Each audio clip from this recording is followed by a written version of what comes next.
This morning, we are celebrating Hispanic Heritage Month with the story of an artist who has used his sketchbook and pencils to find success in fame. Devon Rodriguez made his name by drawing passengers on the New York City subway and sharing their reactions on social media. He has more than 33 million followers on TikTok. As Zilia Luciano shows us, his talent has taken him a long way from a troubled upbringing in New York City's South Bronx.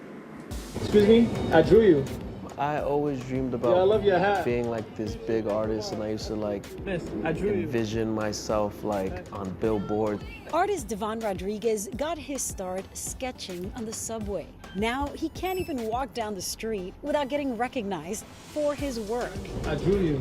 All because he decided to upload his sketches and his subjects' reactions to TikTok. I really hope that me drawing strangers on the subway made you smile. So I filmed myself, Miss, I drew you. and I was like, we'll see where that goes. And that day, I just look at my phone, and there's like 100,000 views, then like 200,000 views. Within minutes, 300,000 views. By the end of the day, I had 5 million views, and I went from 1,000 followers to 100,000 followers. In a day? Yeah, in a day. This You kind broke of the algorithm. Yeah, I was like, with this kind of attention, something's gonna happen. Within a month, I was at 1 million followers. I already had sponsorships coming in. With tens of millions of social media followers, his success is all the more improbable given the challenges he faced as a child. My dad left me when I was 3, and my mom was like very like violent and abusive, and I just grew up in like poverty and violence and gangs. Growing up in the South Bronx, there were some outlets for his artistic aspirations, even if not entirely legal. You know, I always wanted to hang around the creatives, and they were doing graffiti, so I would just tag up walls, and I got arrested once when I was 14, so I was like, maybe I should not do this. It was Rodriguez's grandmother who got him out of trouble. That day by getting him out of jail, and forever by getting him out of his abusive home. What do you remember about what your grandmother would tell you as a kid growing up? She would always tell me to be so like, be giving to others, even when nobody's watching. Yo voy a hacer algo. And in return, he had a message for his abuela. Crea en mí que yo voy a ser alguien bien importante en esta vida. And he would tell you, believe in me, I am going to be somebody. Then an early mentor recognized his true potential. I definitely remember that he was hungry to learn. Jeremy Harper was Rodriguez's first high school art teacher.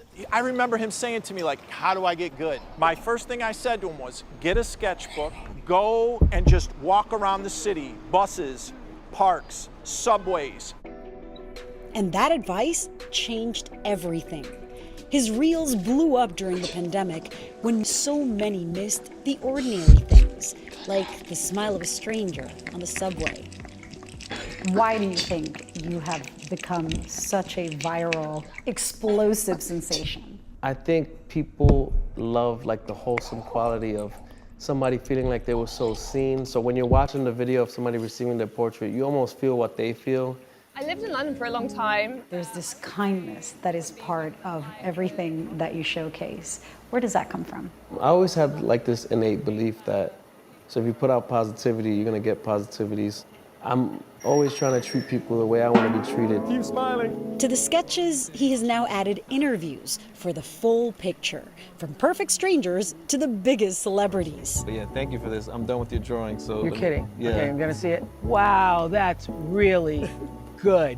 Who's made you the most excited, though? Probably President Biden. Excuse me, Mr. President, I drew you.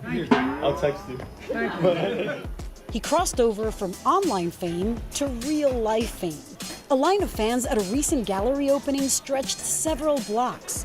Yet even when the dreams of that kid who wished to live off a brush all came true, he's still just Devon from the block. I'm from the Bronx. Like, we were on welfare, food stamps, and like, you know, like, how did this happen? I'm very like self-aware on how crazy this is, and it's just a dream come true. It's crazy.